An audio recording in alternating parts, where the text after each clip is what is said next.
Hey everyone, welcome to First Responder Friday. My name is Conrad Weaver. I am your host for the program. And today we have a special guest, once again, who is going to talk about mental health and wellness during the holidays. Nick Greco is the president and founder of C3 Education and Research. He is a board certified expert in trauma stress. He's a CIT instructor for the Chicago Police Department and other agencies in northern Colorado. He's also on our advisory board for PTSD 911 documentary. So Nick comes today, and he's going to be sharing with us some of his insights on dealing with holiday stress, and we'll see his interview in just a minute. But today's show is brought to you by PTSD 911 documentary. The film that raises awareness, helps smash the stigma of asking for help, and inspires change in agencies around the country. We are looking for people like you who are passionate about the first responder community and want to help us tell the story. Visit PTSD911movie.com. That's PTSD911movie.com to make a contribution toward our film. Support the film. Go there and share it with your friends and family. Make a contribution and help us out. Help us get this documentary produced and made so that we can bring it to you and to the rest of the world. Also, we would love to have your feedback on this program, the First Responder Friday program. So if you would go to Apple Podcasts, smash the subscribe button, and leave us a review. That would be awesome if you would do that. It would help us to get some feedback for what you hear, what you like, what you don't like, that sort of thing. And you can please feel free to share this podcast with your friends, your family, and everyone you know so that we can spread the word about what we are doing, not only with the show, the podcast, but also with the documentary film. And just a disclaimer, we had a bit of audio issues with the interview today, so please forgive us for that. And now here's my interview with Nick Greco. Nick, how are things going in Illinois? Pretty good. Just hanging in there like everybody else across the country. So, between COVID and all the other things that are happening, the holidays coming up, well, we're all hanging in there, right? Yeah. How did you get involved in the first responder community? What's your background? Wow, that's like a whole other podcast. But I probably have been involved probably since the late '90s with a lot of my work with post-traumatic stress disorder, and I've always, for well over 20 years, in various roles I've had, consulting or adjunct roles and stuff, I've always had first responders crossing paths with me. And really around 2014 was when I started C3 Education and Research, and we entirely work with first responders, and a lot of our focus is on law enforcement.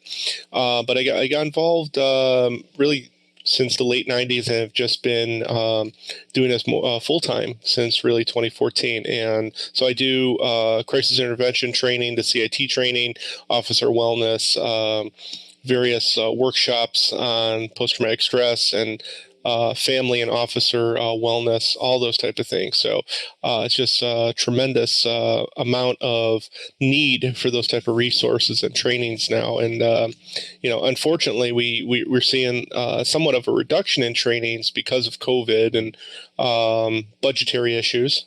So that's been a little bit of a struggle. But one of the fun things to do is to bring in the family as well as the officers, or EMS or fire, and you have like a family workshop and those type of things. I do like 4 6-hour workshops, and that really kind of for even the most seasoned officer, the family gets a really good idea of what some of the things that are going on. It opens a dialogue and really helps people to understand some of the ups and downs of the career and some of the things to look for in post-career planning. So, what have you seen this year in just with COVID? Have you seen just an uptick in stress and obviously we've seen some increases in suicides in this year? What have you seen in your work? What I've seen is I have a lot of friends. I have a lot of colleagues. I have parents of officers that have been reaching out. So I can tell you, and that my phone, my text, they kind of, every day I'm getting many messages and getting people connected into therapy, talking with people. Recently, I worked with an officer. We got him into an intensive partial program because the stress of not only the job, we've had so many on top of COVID this year, which has been problematic for some departments looking for PPE, and officers being worried about exposing their family and friends and themselves getting it. And we've seen in line of duty deaths a tremendous increase. I think we're well on to about 100, possibly over 100 now, line of duty deaths just from COVID alone. And that's on top of, the other line of duty deaths that are happening. So we're seeing line of duty become extremely problematic this year because of COVID. But on top of COVID, there's been these movements, and really, and I'll be, I'm going to say, I really think it's a rather foolish reactionary movement. People talk about defund the police, and it's like, well, I don't know really what that means, because I hear so many people talk about defunding the police, and it's like, well, okay, so you all take that money from one place, put it in another, and then what do you do when you run out of money completely? And then you have longer response times and things. So this is also weighing in on officers reevaluating their career. I've seen officers with 15, 17 years on the service, and they're like, I'm going to retire now. I'm done with this.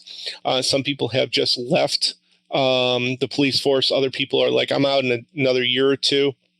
And they're just kind of at the point of, well, if I don't have the support from my department, I don't have the support from the community, what is the point of doing this job?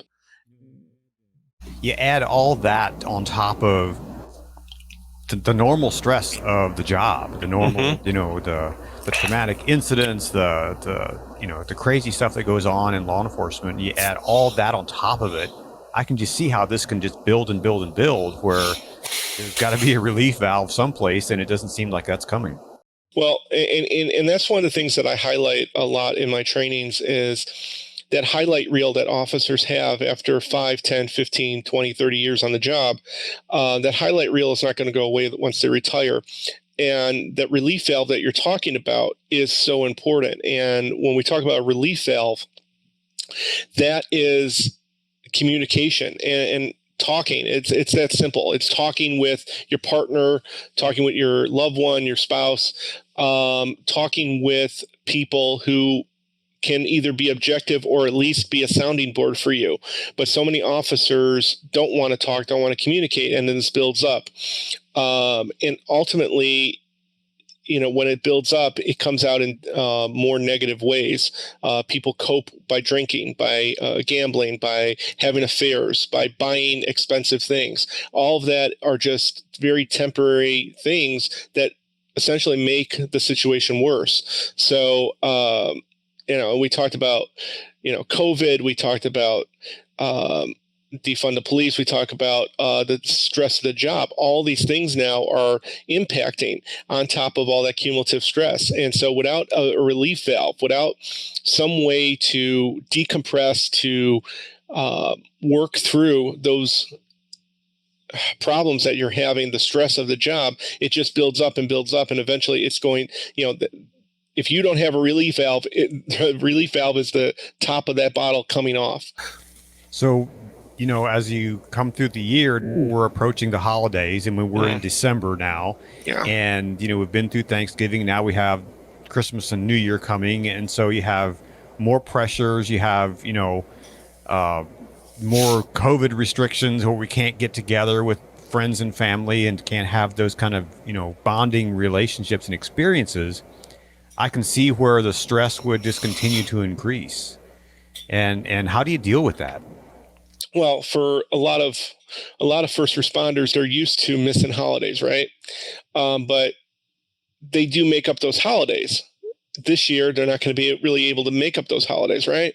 And so how do you deal with the stress? That's like $1 million question, and really it's going to be a number of ways. One is because of the exposure that we see across the country, the hospitals filling up. We see people that continue to be diagnosed positively and have cases which are increasing. Yeah, one of the things is, we're going to have to make an exception and accept this year as being a very unique year, and a year where we kind of have to just be with our immediate family inside our home, not where we're inviting other extended family and such. And in this means, our parents, we can't come over, we can't visit them, and that's very tough. There are people taking that risk, and you know what? That is their choice, but it's not recommended.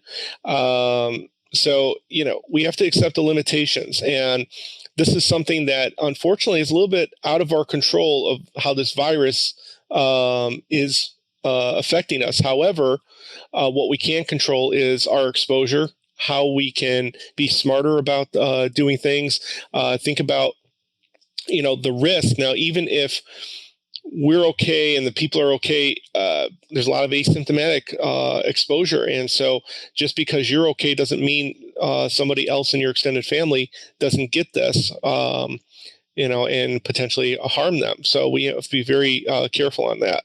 Yeah, what you said is that, what we can control, there's many things we can't control.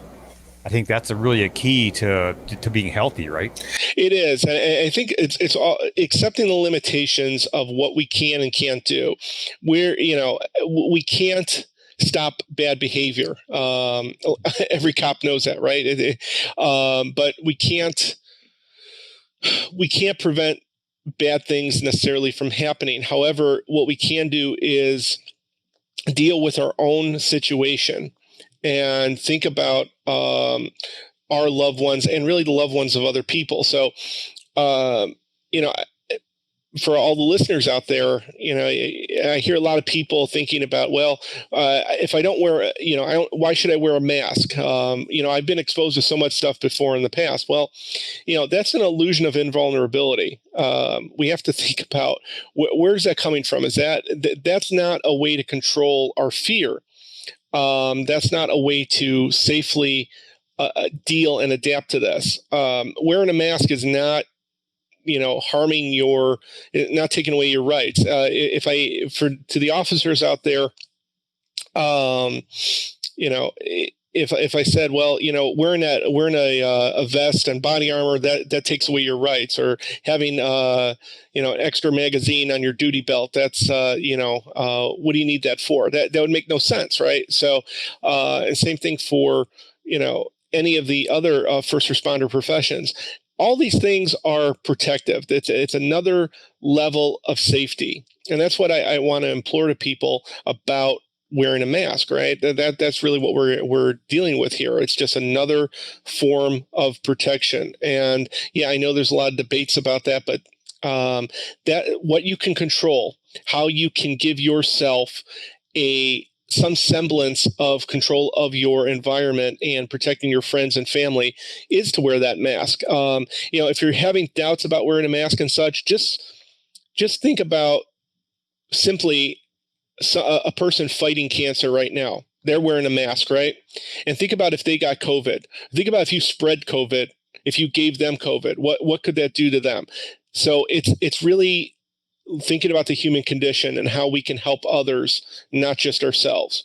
And there's been, I know it was a horrible rollout with the masks and everything. Oh, you didn't need masks and everything. So everyone got mixed messages. But remember, with a brand new virus, a brand new disease, there's going to be a daily change of things we discover, because there's hundreds of scientists working on this. So, and this is the one thing too, we have to use our brain here and critically think about this and what's really happening. And what's really happening is that there's tremendous amount of changes going on every day in the science. So I don't want to get too far off to this, but in coming into the holidays too, you often have new or renewed relationships with your family members or extended family members, and sometimes there's There are, old things that have gone on that rise to the surface. So you have those additional stresses. What can someone do preparing for maybe a family gathering or, Yeah. coming into that kind of situation where you're going to experience some additional stress? Well, like at Thanksgiving, you can, if people haven't already burned the bridge at Thanksgiving and brought up old things, and that's a great way to save money on Christmas presents, by the way. No, but in all seriousness, I've said this before, and a light bulb goes off to some people. I say, sometimes eliminating the toxic people in your life, and especially if you're related to them, is not a bad thing. When there are people that know how to push your buttons, and who knows how to push your buttons better than family? Okay. When we think about that, when we think about family members who, want to rehash things from the past, settle old scores and such, is that really how you want to spend the holidays? And sometimes, and this year is kind of helpful because we don't have to get in, we're not really meeting with people in person. So you can do Zoom calls or just a phone call, and you have the limitation there. You can set the limit, 5 or 10 minutes. Oh, okay. Aunt Pat, I understand. You know what? I got to go. The turkey's in the oven. I got to go. The kids need me to help them with homework. So you can set those limitations. So, don't be afraid to eliminate the toxic people or limit your exposure to the toxic people in your life. However, if you do have people you're living with that are in that type of situation, a lot of times that calls for therapy. A lot of times it calls for a simple conversation about, what's working and what isn't working. So many times we accept bad behavior because they're family, and that's bad behavior is bad behavior, whether you're family, a friend or not. Behavior that doesn't make you feel good, behavior that doesn't help a situation is never tolerable. I think another situation that most of us have, struggled with over the last, few years is the social media interaction. Sometimes it's so helpful just to get off of Facebook or get off of, Twitter and just ignore that for a season. I know I haven't done it recently just because of my business and having to keep things going. That's difficult. But I know my daughter, she for like here last summer, she was off of all social media for like a whole month. It's just that cleanse of just getting away from all that toxicity, especially in the political environment that we've been through. I think that can really help to kind of clear the mind and keep you from, having, I feel more stress when I read things on Facebook or whatever that kind of raises my blood pressure. I think those are some things that perhaps we can do as well. So a few tips about that, and that's another way to reduce your stress is take media holidays. Also, you don't have to. You're not going to really lose that much by taking a day or two off. I know, like when I was traveling, I know that what I purposely do, and I don't have Facebook on my phone. I have Facebook only on my laptop, so that's a great disconnect for me. Secondly, I know I don't check Facebook when I'm on a trip, just because my mind is focused on my business and such. Keep your Facebook and a business profile separate. I always tell first responders, especially law enforcement, really, if you're going to do social media, don't. But if you really have to, keep things very private. Maybe use an alternate name. Don't post things that can get you later. Stay out of any kind of thing that can bring any kind of reproach upon you or your department. Anything, because there's tons of people out there looking just to, to get you. Especially in this environment now.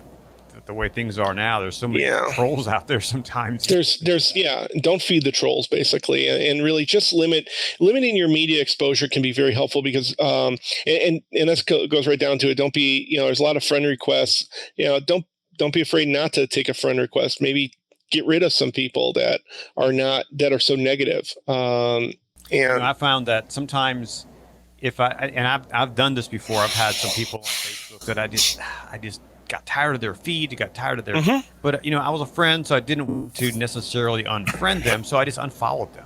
Yeah. And so I don't see their feed anymore. And that is so refreshing. Yeah, stay friends, but don't follow their feed, and that's what you do. But I've dropped people on LinkedIn too that have been getting so political where it's like, you know what? I wouldn't want to do business with you. That's the funny thing on LinkedIn is where you see people really getting into these huge debates, and it's like, you're representing your company or your business. So, Yeah. but I think everything, we're kind of coming into this idea of moderation. And I think as we get into the holidays, there might, with stress and anxiety and depression, um, that's something where moderation comes in. We always talk about people gaining weight and the COVID-19 and all this, but holidays could also cause people to overeat or overdrink. And really, look, celebrate the holidays, but you don't have to overdo it. One of the other things is moderation, whether it's social media, food, drinking, setting a budget. I think a lot of people will have a budget this year, but set a budget to avoid overspending. You don't need to spend tons of money on gifts. Be practical this year. Okay. We One don't. thing we've done over the last, I don't know, 10 years with our kids is we have spent less on stuff and more on experiences. Like every year we try to do something where we take them someplace. I mean, our kids are grown and out of the house now, but they still look back at, I think it was about 10 years ago, we went to Lake Placid, New York the week after Christmas. I mean, the day after Christmas, we were driving up to Lake Placid. It was 10 below zero, 2 feet of snow in a, kind of a small little hotel room. They still look back at that as that, Dad, that was the best vacation ever. We were only there for 4 days, and they don't remember a thing we gave them that year. Yeah. But they remember that. Yeah. Because it basically comes down to you can have the fanciest toy, but they're playing with the box. Yeah. And that's really what, it's the experience. And, just like all these people with the theme parks and stuff, and sometimes a petting zoo or doing some experience that is more worthwhile is really what the kids want, what really will bring the family together. And you don't have to spend a lot of money. No. I mean, you can go hiking together and things like that. You're not thinking about all the pressure. You're just being there in the moment. And that's so important. That's something that I've really had to work on because I tend to, be attached to my phone and I've really tried hard to work at being present. When I'm in the room with someone, pre-COVID, when I was going out to dinner with someone, this stayed in my pocket. I did not get it out and lay it on the table just because I didn't want, every time it goes off, to be looking at it because that devalues the person I'm meeting with, the person I'm talking to. And so I've really had to work, and it's still a work in progress where, I really want to be here for the person I'm talking to and meeting with. And I think that is so important that it makes me feel better. And I know it makes the person that I'm meeting with feel better about me. Yeah, and I think that's another thing too when we talk about moderation, holidays. If you can, give yourself a holiday on your phone. Take breaks from your phone. Just go away from it. Yeah. Put it on mute. Hit that little switch, and just walk away. Well, unless you have emergent phone calls or you're on call or something. Sure. But yeah, it's not. Stuff is not necessarily going to end. Now, if you're waiting on a call or something, it's different. But it really comes down to moderation. I think the phones are good, but they tend to really tether us to our lives. So we're not getting away from. We're not really detaching. And if you're not detaching, you're constantly on, and being constantly on is very problematic. So, what would you say to those first responders who may be healthy, but they're seeing a coworker, seeing someone who's struggling? What should they do? How can they reach out? Well, I think the first thing is, and I actually do a whole course on this about how to talk to somebody who might be struggling. How do you do that? Is the first thing is to talk to them. Now, a lot of cops out there know what the 4-letter word is. When you ask them how they're doing, they'll say fine, fine. Everything's good. I'm fine.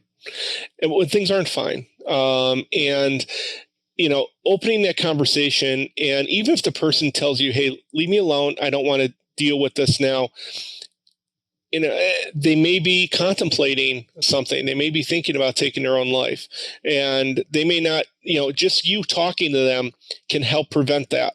So 4 days later, they come and they tell you, oh, you know what? I was thinking about harming myself, but you know what? I need some help. And you asked me and I need to talk with you. But that was 4 sunrises and sunsets that they saw, rather than ignoring the situation and not talking to the person, where the person feels alone.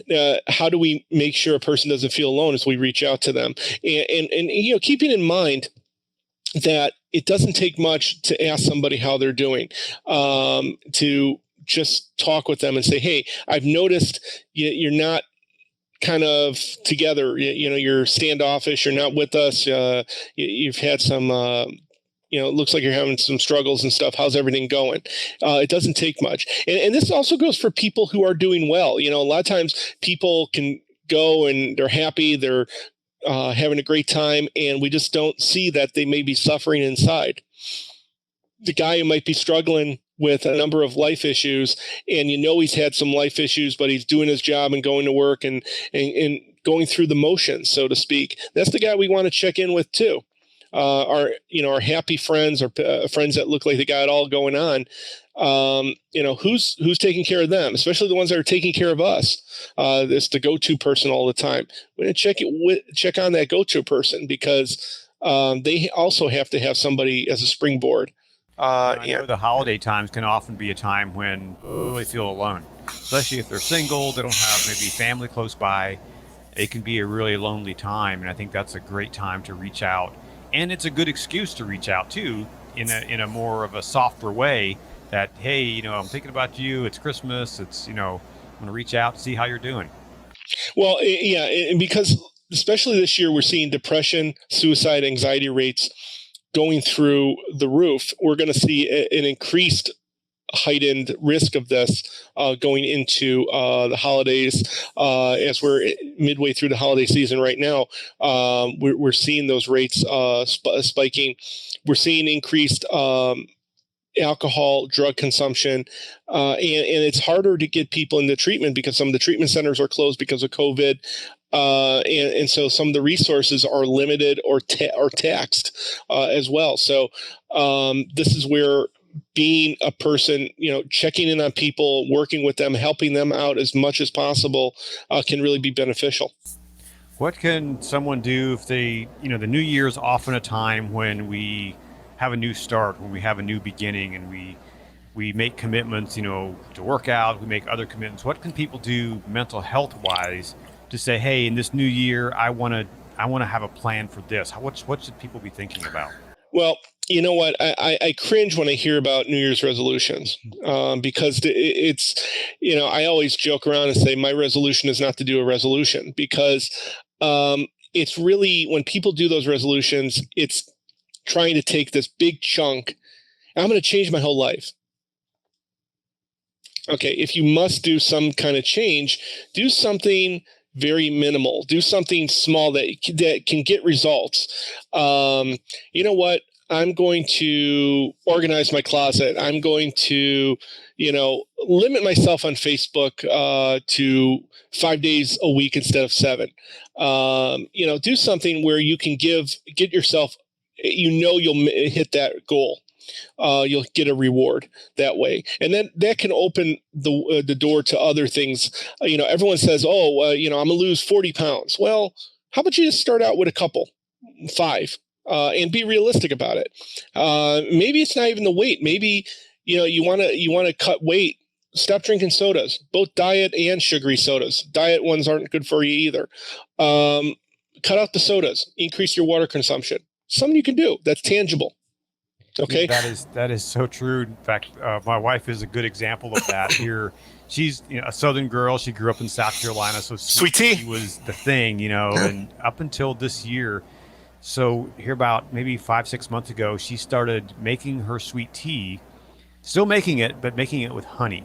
Mm-hmm. And just not making a big picture of it, just making it 1 cup at a time. Mm-hmm. She's dropped probably 10 pounds. Oh, yeah. Just from that small little change of mm-hmm. not putting sugar in it anymore, mm-hmm. using honey.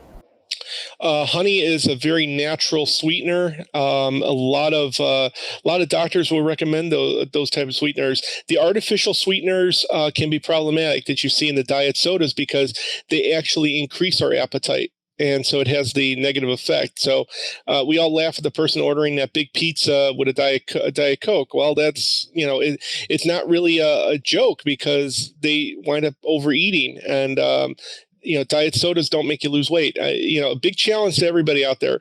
Cut down your diet soda, your soda consumption. You'll see some weight drop. Go with iced tea with lemon, coffee, black coffee. Go with more water. If you need something in your water, drop some slices of orange, cucumber, lemon in it. Those are good, healthy ways and good hydration. Good way to hydrate, especially for our cops out there, first responders. Something that you got something. Get a big 64-ounce container and just be drinking from that. Just have water in your car. That's a healthier drink.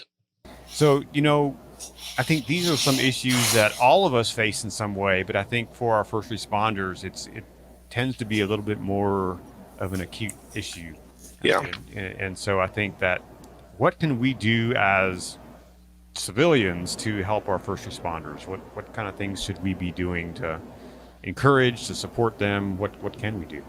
Well, I would think that, I would encourage people not to get behind false narratives because there's a ton of those false narratives going on right now. And I will say this, police are not the problem. It is, you're looking at generations of policies, political parties, and so many socioeconomic variables that are not you can't just pinpoint it one thing. And so I would say support our first responders, EMS, fire, especially our police officers. Know that they are loved, know that they are respected. Don't fall into that narrative. This year, if you can, drop off some things, whether it's baked goods or, pick up a tray of cookies or, we're talking about healthy stuff, I know, but pick up some a few boxes of healthy Nature Valley granola bars or something, energy bars, whatever. Drop them off at your local police department. Just even a Christmas card and say, hey, we notice you guys have thank you for what you do. Even a simple thank you. Just take care of ourselves, take care of each other, take care of the people that are taking care of us. They're doing a hell of a job out there. They're doing a hard job. Crime doesn't necessarily go away during this COVID crisis. So they're under stress with COVID, with the normal stress of the job and the holiday season. Let's just remember that and try to take care of each other. They have families too. Oh yeah, a lot of them do that they want to go home to, and we all have jobs, but in their job they do take it more seriously because their job is to protect people, but they also know that they're one call away from not seeing their family again. So how many jobs do you have out there that you can go to work at 8 a.m. and not come home at 5, 6 o'clock at night? Yeah. So what's in the plans for you this next year and your company, and how are you helping first responders? We are we're working on a number of things. A couple of things I can't really talk about right now, but there's a number of prevention efforts that are being planned for first responders. Suicide prevention efforts, as well as a couple of co-partnerships that we're working on that will hopefully come to fruition. Training and development and workshops. Some of that's going to be a struggle this year or next year, I should say, because of budgetary restraints. A lot of overtime has been used, even beyond the defund the police thing. We just see so many different bail reforms and stuff. And a lot of the bail reforms directly hit the training budget because that's where they get the training money from. So it's just, I'm always open to new ideas and new partnerships and such. So just working on that kind of thing. And then just continuing to do a lot of the CIT trainings, a lot of wellness training, and whatever department is open to it. If we can travel again, otherwise I've been doing some Zoom stuff, some webcasts for people. So that's been very helpful. What's the best way for someone to reach out to you? Best way to reach out is to go to my website, C3 Education and Research. You can also reach out, give me a call directly, 708-764-5180. That's 708-764-5180. Reach out to me directly and, let me know what you need, how I can help you. Well, Nick, thank you for coming on the show today. Thank you for your time and your expertise. And I wish you a very Merry Christmas and Happy New Year. Oh, you too. And hope that we have a better 2021, right? Hopefully. Thanks, Nick, for joining us on this day to talk about holiday stress. I know it's I've sensed it in my own life in not only this year, but in years past. So it's great to talk about that and to deal with it properly as we go through the holiday season. Coming up next week, we have another very special guest. Ernest Stevens is joining us. You may know him if you've seen the documentary Ernie and Joe. They were featured in an HBO documentary that won all kinds of awards and acclaim around the country. So Mr. Stevens is a police officer with his partner Joe in the San Antonio Police Department, and they are a part of a 10-person mental health unit in San Antonio, and they are putting compassionate policing practices into action. The film Ernie and Joe chronicles their daily encounters with people in crisis, shows their innovative approach to policing, which takes mental health into account, and is having a dramatic effect on the way police respond to these challenges.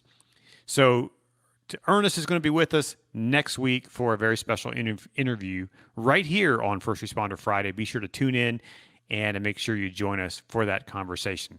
Thanks for watching. Thanks for listening. Thanks for being a part of our community here on First Responder Friday. I look forward to bringing you more and more of these programs as we go throughout the new year and as we go throughout producing this documentary film. And so please be sure to check back with us to see who all is going to be on the show coming up in the new year. Have a great day. God bless.